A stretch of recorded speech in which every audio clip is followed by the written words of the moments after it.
puro da piada. Não, pô, sem dúvida, é uma coisa que e aí a gente chega, né, conversando sobre isso, a gente chega nesse tema, né, porque é um tema que, eu conversei até com você antes perguntando se eu podia perguntar algumas coisas ou não. Quando você decidiu subir no palco foi depois da sua transição, mas antes da transição você já tinha vontade também? Eu até tinha, mas eu não sei, eu acho que então, quando você fala que você conhecia o Alê, na verdade eu era a Alê, né. Só que eu gastava uma energia muito grande para imprimir o Alê, pela falta de coragem que eu tinha de assumir quem eu sou. É sobre isso, entende? Sim. E esse gasto de energia te leva a perder não, você perder brilho, né. Eu sei como é focar energia em coisas pra se encaixar em coisas. Exatamente, quando você tenta se encaixar, né, e você não é você mesmo, você não tem porque assim, eu fazia comédia, eu fazia desenho animado de comédia, mas era tudo não eu, era tudo externo, produzido, assim. A comédia que o stand-up precisava da Alê, do brilho, de eu acreditar em mim mesma, de eu conseguir subir num palco e ser eu mesmo. Porque você tem uma piada que eu acho genial, uma delas, você fala que você tá tentando falar pra sua ex-esposa, e aí ela fala: "Se coloca no lugar", você fala: "Estou tentando", né, alguma coisa assim, justamente porque ela é bom pra caramba isso aí. Ela não acha tão bom, por causa Ela até hoje ela não lida bem com pode perguntar sobre isso? não, mas É meio não, já acho que passamos, né, superamos. nossa, é porque isso eu nunca perguntei, curioso se a gente até, eh, edita, te corta se for o caso. Você tem filhos, filha? Tenho filhas. Tem filhas? E como foi isso? Foi muito mais tranquilo do que para adultos, assim, olha, foram as pessoas que mais entenderam sem nem questionar. Eu até tenho uma piada, né, que eu falo pra minha filha, a do meio que era pequena, tinha 6, e ela vou falar: "Ah, papai vai fazer uma mudança". Aí quando eu falo: "Ah, eu vou virar menina", isso aconteceu. Ela regala o olho assim e fala: "Putz, que bom, achei que você ia me tocar de cordas". Então esse é o isso. É bom demais. Cara, a inocência da criança é um negócio. Mas a inocência da criança é a pureza do que o ser humano é. Não, é isso que eu ia falar, A preconceito é ensinada, a gente vai ensinando o que é preconceito, seja ele qual for. é isso que eu ia falar, cara, a pureza da criança mostra que o quanto a gente não pode esquecer, porque eu penso assim, até numa questão, vamos falar de espiritualidade, por assim dizer. Quando você vai trabalhar a espiritualidade, você começa do zero aprendendo coisas, né, é questão de você Boas e ruins. exato. E aí, quando você atinge certo graus da espiritualidade, tem muita gente que eu acho que se perde por aí, porque ela esquece do que foi ensinado lá atrás.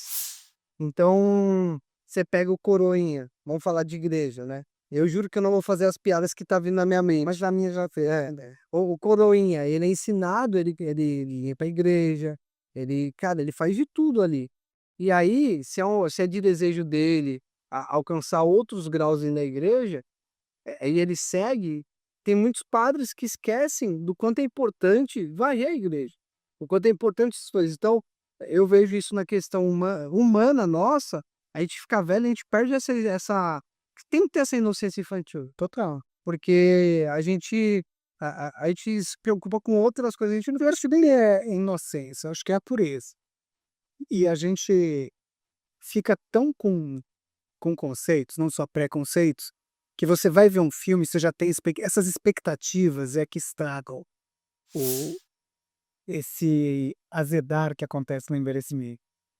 eu acho Porque você começa: "Isso eu já sei, isso eu não gosto, isso eu", você começa a criar conceitos que te impedem de experimentar coisas que se você fosse uma criança, você ia experimentar, vai, deixa eu ver isso, é legal, não, entende? E pior é quando você começa a acreditar em opiniões alheias para tomar a tua decisão.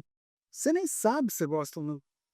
Foi assim, pensa em comida, sabe, pizza de alite, você já ouviu tanto que é ruim que você nem experimenta.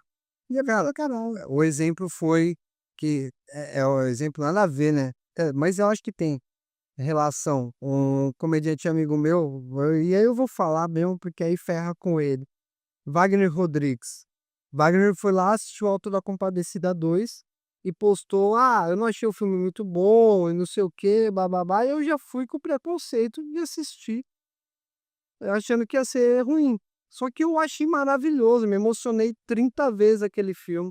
Filme puta, assim, eu queria conhecer o roteirista de quem escreveu as falas, porque é super rico de diálogo e passou uma mensagem muito boa ali. E fazer uma continuação do texto do Ariano Suassuna, né, difícil. Então, Quando eu soube que ia ter o 2, falei: "Poxa, eu fui poxa, também. pegar o texto do Ariano e conseguir fazer", eu acho que consegue. Tanto é que eu achei até, tem uma cena Tanto dela que que tá arregaçando, não, tá, já tá em 2 milhões. cara, e tendo visto início de ano Viagem, que foi do Natal pra cá, É. quem que pra 2 milhões eu acho que é bom, eu não sou de cinema, é bons números, né, bom nu Não, é raro o filme que passa de 100 mil no Brasil. então, ó que doido. E aí tem tanto é que fazer continuação de uma obra-prima, que na minha opinião é uma obra-prima, 24 anos depois, né. então, me faz essa continuação, os caras foram até safos ali, eles fazem até uma piada numa cena, que o diabo ele falou assim: "Já vi esse filme, né?" É. Aí eu falei: "Puta, que genial". E as pessoas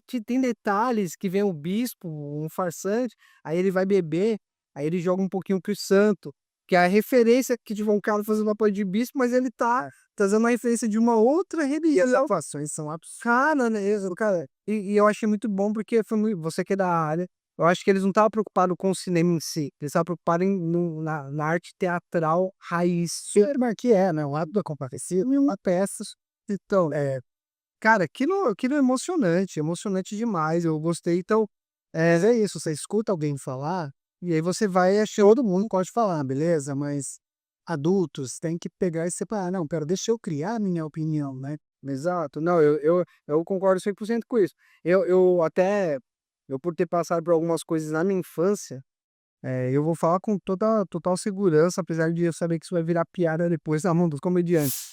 Eu nunca tive uma experiência com outro homem, só que pela educação que eu tive do meu pai e por algumas coisas que eu passei na minha infância, eu demorei para entender se eu era hétero ou não.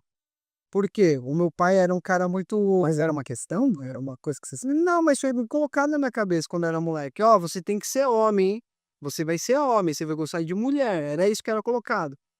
E aí eu via meu pai fazendo uma caralhada de outras coisas erradas, aí eu associei quando eu era mais novo, eu falei assim: "Espera aí", ser homem é essa posse? você entendeu? E aí eu passei por abuso, algumas coisas que eu fui passando, e aí depois de velho eu fui entender isso, até uma pauta que um dia eu queria falar com trazer um psicólogo, que é muito interessante falar isso. Eu fui entender depois que quando mexeram no meu pinto, quando eu era criança, mexeram, quando eu tinha 10 anos de idade, quando mexeram não é nem pra só pra a gente falar de questão de entendimento do que as pessoas passam. Eu demorei muitos anos para entender que o estímulo que eu respondi foi um estímulo físico, não era porque eu gostei daquilo que eu estava passando. Então a gente vai por um caminho que as pessoas vão falando, e a gente fica pensando: "Mano, Você não é coroinha. não, não era coroinha". Mas aí depois desse estímulo eu fiquei com vontade. Falei: "Eu vou lá, rezo, ainda ganho um carinho do padre". Não, brincadeira. Então assim, aí as pessoas falam: "Ó, isso é errado, isso é certo". E aí a gente fica nessa divisão de um monte de gente que não procura tentar entender o que tá acontecendo.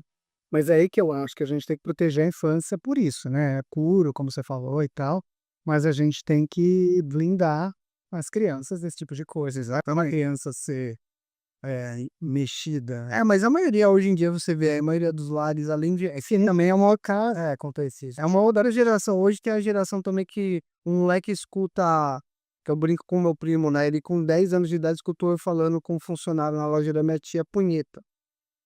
Aí ele abriu o Google, meteu lá punheta, ele não foi perguntar para o pai dele. Aí ele viu no Google um monte de coisa dessa. Então assim, você vê que, hoje tá tudo, hoje o planejamento de ter um filho, o planejamento de fazer uma transição como você fez, tem, não é porque você planejou que tem que ser feito. No seu caso você planejou, você fez, e você tá sendo feliz.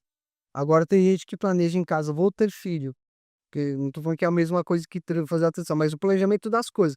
"Vou ter filho", aí vai ter um filho, só que o cara não tá preparado emocionalmente pra ter Acho que nem pensa, então, tá falando. mas o Tá planejamento, preparado, assim, pai sempre cabe.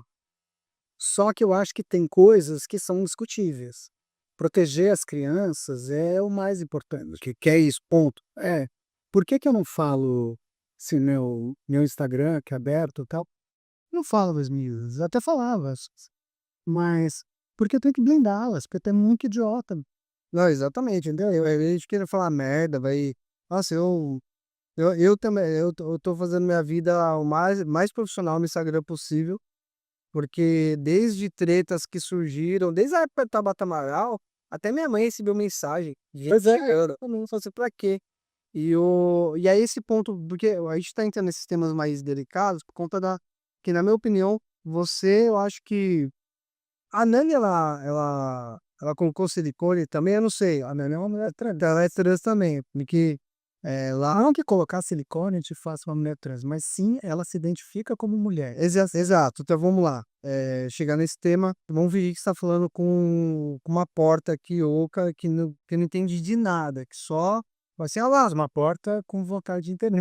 isso, exato, vamos lá". Aquelas que mandam mensagens No Instagram xingando, tal, é isso. Eu nunca vou deixar de fazer piada, mas é aquela piada que eu sempre vou falar, eu falo no meu show, que eu faço piada de branco, de preto da mesma forma.